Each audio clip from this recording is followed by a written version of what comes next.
Movie की शुरुआत होती है साल 1978 में। वेस्ट वर्जीनिया का एक पुराना सैनिटोरियम दिखाया जाता है।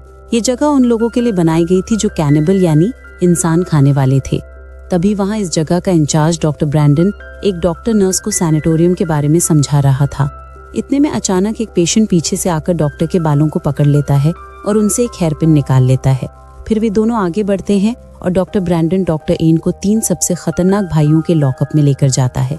ये तीनों भाई कोई और नहीं बल्कि 3 फिंगर्स, सॉ टीथ और 1 आई थे। डॉक्टर बताता है कि ये भाई उसे जंगल में मिले थे। वो बताता है कि ये भाई इतने खतरनाक थे कि उन्होंने अपने ही माता पिता को मारकर खा लिया था।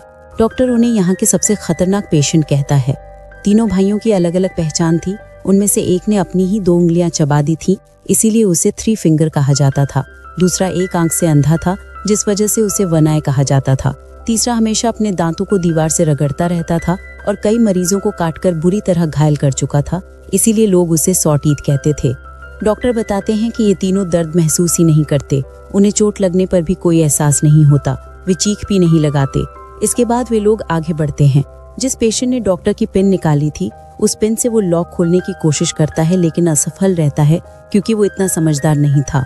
वो तीनों भाई उसे देख लेते हैं और वे पिन मांगते हैं। तीनों भाइयों के सामने जाकर वे पिन फेंक देता है। सबसे ज्यादा चालाक भाई यानी 3 फिंगर लॉक खोल लेता है।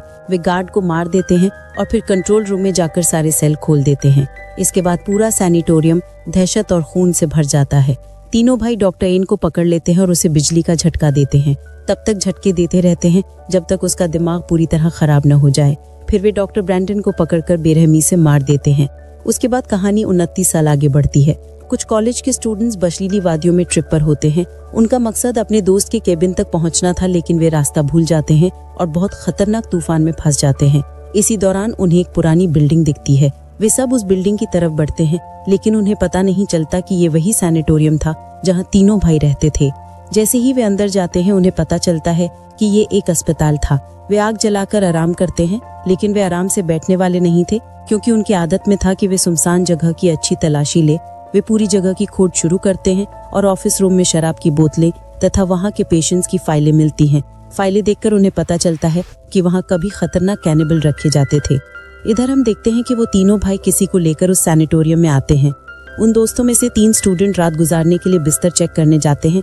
यहाँ उन्हें कुछ दिखता है। उनमें से लड़का विंसन अंदर जाता है। जैसे ही वे अंदर जाता है, उसके चिल्लाने की आवाज आती है। बाहर खड़ी लड़कियां डरकर विंसन की ओर जाती हैं। विंसन उनके साथ मजाक करता है, उन्हें डराने के लिए, और उन्हें डरा देता है, जिसकी वजह से वे लड़कियां नाराज होकर वहाँ से चली जाती हैं।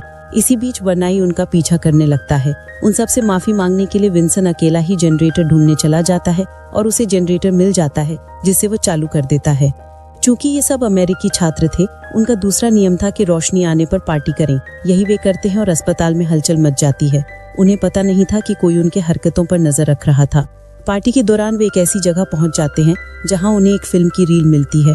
डेनी उसे प्रोजेक्टर में डालकर फिल्म चला देता है। फिल्म में दिखाया जाता है कि डॉक्टर उन भाइयों पर खतरनाक टेस्ट कर रहे थे।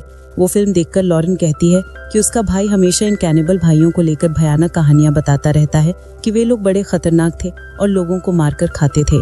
बाकी लोग उसकी बातों पर कोई यकीन नहीं करते। वे सब सोने चले जाते हैं। रात को सब अपने अपने कमरे में सो जाते हैं, लेकिन विंसन को नींद नहीं आती। वो टहलने बाहर निकलता है। वो देखता है कि सामने कोई खड़ा होता है।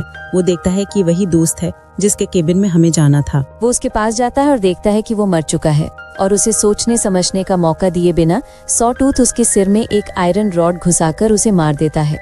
जब सुबह होती है, तब भी तूफान थमा नहीं था और सभी वहीं फंसे थे। विंसन के गायब होने की वजह से जीना सबसे पूछती है, लेकिन किसी ने उसे देखा नहीं था। साथ ही उनका सारा सामान भी गायब था। वे लोग सोचने लगते हैं कि शायद इस बार भी विंसन उनके साथ मजाक कर रहा है, और सभी उसे ढूंढना शुरू कर देते हैं। उनमें से 4 स्टूडेंट्स बेसमेंट की तरफ जाते हैं। वहाँ उन्हें अजीब तरह के पिंजरे मिलते हैं जिनमें कई हथियार रखे थे।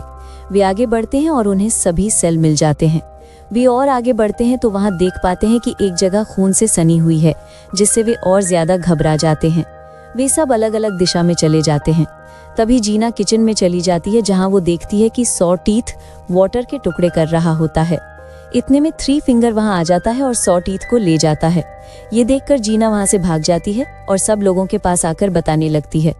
तभी वॉटर की शर्ट में कोई चीज उनके सामने आकर गिरती है। जब एक लड़की उसे चेक करने जाती है तो वो देखती है कि उसमें वॉटर, जिसके केबिन में वे जा रहे थे, उसका कटा हुआ सिर है। वो सब इस भयावह दृश्य को देखकर संभल भी नहीं पाते। तभी तीनों भाई बालकनी से एक तार नीचे फेंकते हैं। वो क्लेयर के गले में वो तार फंसाकर उसे ऊपर खींचने की कोशिश करते हैं। तब एक लड़का उसके पैरों को पकड़ लेता है, लेकिन पूरा खून से भर जाता है। उस प्रयास के बावजूद वे क्लेयर को बचा नहीं पाते और उसका सिर कटकर नीचे गिर जाता है। वे वहां से बचने की कोशिश करते हैं, लेकिन उनकी गाड़ियां चल नहीं रही थी क्योंकि उन तीनों भाइयों ने प्लग निकाल दिए थे। उन्हें कुछ भी समझ नहीं आ रहा था कि क्या किया जाए। लॉरेन, जो स्कीइंग की चैंपियन थी, वो तय करती है कि स्की करते हुए मदद लेने जाएगी और वहां से निकल जाती है। बाकी सबके पास गर्म कपड़े नहीं थे और तूफान के बीच बाहर खड़े नहीं रह सकते थे। तब वे ऑफिस में जाकर खुद को लॉक करने का फैसला लेते हैं और वैसा ही करते हैं ताकि खुद को बचा सकें। उनके पास सुरक्षा के लिए कुछ नहीं था, जबकि उन्होंने बेसमेंट में कई औजार देखे थे। इसलिए वे बेसमेंट में देखने जाते हैं और वहां 3 फिंगर उनके पीछे लग जाता है, लेकिन वे जाकर एक पिंजरे में छुप जाते हैं। जैसे ही 3 फिंगर वहां से जाता है, वे दोस्त जल्दी से हथियार लेकर वहां से भाग जाते हैं। दूसरी तरफ वन आई ऑफिस में छेद करके एक लड़के केनिया को पकड़ लेता है, जिस पर उसकी दोस्त वन आई के हाथ पर चाकू मारती है और केनिया को बचा लेती है। दूसरी तरफ वे सभी बेसमेंट से भागते हैं, लेकिन उनका एक साथी डैनियल पीछे रह जाता है। तभी सॉटीथ डैनियल को पकड़ लेता है और उसे किचन में बंद कर देता है। जब वे दोनों ऑफिस पहुंचती हैं, तब पता चलता है कि उनके पीछे डैनियल नहीं था। इधर तीनों भाई डैनियल को जिंदा ही काटने लगते हैं। डैनियल की चीखें सब सुन रहे थे और आखिर में वे उसे बचाने जाते हैं। तभी कायल देखता है कि तीनों भाई उसके मसल्स को काटकर तेल में फ्राई करके खा रहे थे। डैनियल उस यातना से बच नहीं पाता और मर जाता है। ये देखकर वे लोग डिसाइड करते हैं कि उन तीनों को अपने ट्रैप में फंसाएंगे।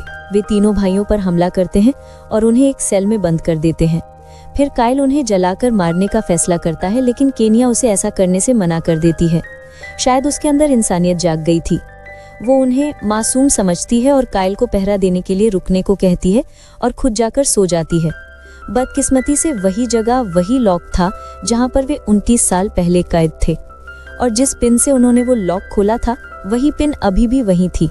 जब कायल सो जाता है तो 3 फिंगर अपने दिमाग का इस्तेमाल कर लॉक खोल देता है। वो बाहर आते ही कायल को पकड़ लेते हैं। जब केनिया कायल को चेक करने आती है तो जनरेटर बंद हो जाता है, जिससे पूरा अस्पताल अंधेरे में डूब जाता है। लेकिन वो देखती है कि अब ना तो कायल है और ना वे तीनों सेल में। फिर वो वापस आकर सबको बताती है। तभी वहां कोई दरवाजा पीटता है जिसका चेहरा ढका हुआ था। इसे देखकर सब डर जाते हैं। वे सोचते हैं कि ये शायद 3 फिंगर है और सब उसे बेरहमी से मार डालते हैं। जब उसका चेहरा देखते हैं तो पता चलता है कि वो कोई और नहीं बल्कि कायल था, जिसकी जुबान कटी हुई थी। उसको देखकर सभी डरकर वहां से भागने की कोशिश करते हैं। तीनों भाई उनके पीछे पीछे आते हैं और भागते भागते वे उनके कमरे तक पहुंच जाते हैं, जहां उनका सारा सामान रखा होता है। वे अपने जैकेट पहनकर खिड़की से बाहर जाने की कोशिश करते हैं, लेकिन वो एक सैनिटोरियम था और यहाँ की सारी खिड़कियां सील कर दी गई थीं। उन्हें एक टूटी हुई खिड़की मिलती है, लेकिन उसके पीछे काफी बर्फ जमी हुई थी। सारा बर्फ हटाने लगती है। इतनी देर में तीनों भाई वहां पहुंच जाते हैं और 3 फिंगर दरवाजा तोड़ने की कोशिश करने लगता है। फिर सॉटीथ भी दरवाजा तोड़ने की कोशिश करता है, लेकिन इतने में सारा पूरी बर्फ हटा देती है और वो वहां से बाहर निकल जाती है। लेकिन वहीं जीना बाहर नहीं निकल पाती और वहीं फंस जाती है, और तब सॉटीथ एक ड्रिल से उसे मार देता है। बाकी तीनों जान बचाकर वहां से भागते हैं, लेकिन तीनों भाई उनकी बाइक पर उनका पीछा करते हैं।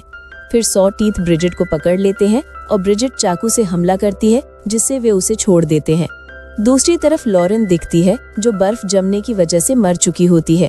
और सबसे अफसोस की बात यह है कि उसके सामने ही वो सड़क थी, पर तूफान के कारण वो दिख नहीं पाई और वहीं बैठी रह गई और मर गई। अब सिर्फ केनिया और सारा ही बची हैं, और केनिया अपनी जान बचाते हुए भाग रही होती है। वन आई उसके पीछे पड़ा होता है, लेकिन सारा उसे मारकर नीचे गिरा देती है और अपनी बाइक लेकर वहां से चली जाती है। दोनों बहुत खुश होती हैं, क्योंकि ये सब उन्होंने अपने प्लान के अनुसार किया था। वे इतनी ज्यादा खुश होती हैं कि वहां लगी तारें उन्हें नजर नहीं आती। तभी उन दोनों का सिर धड़ से अलग हो जाता है। फिर 3 फिंगर वहां आता है, उन दोनों के सिर उठाकर ले जाता है और यही फिल्म खत्म हो जाती है।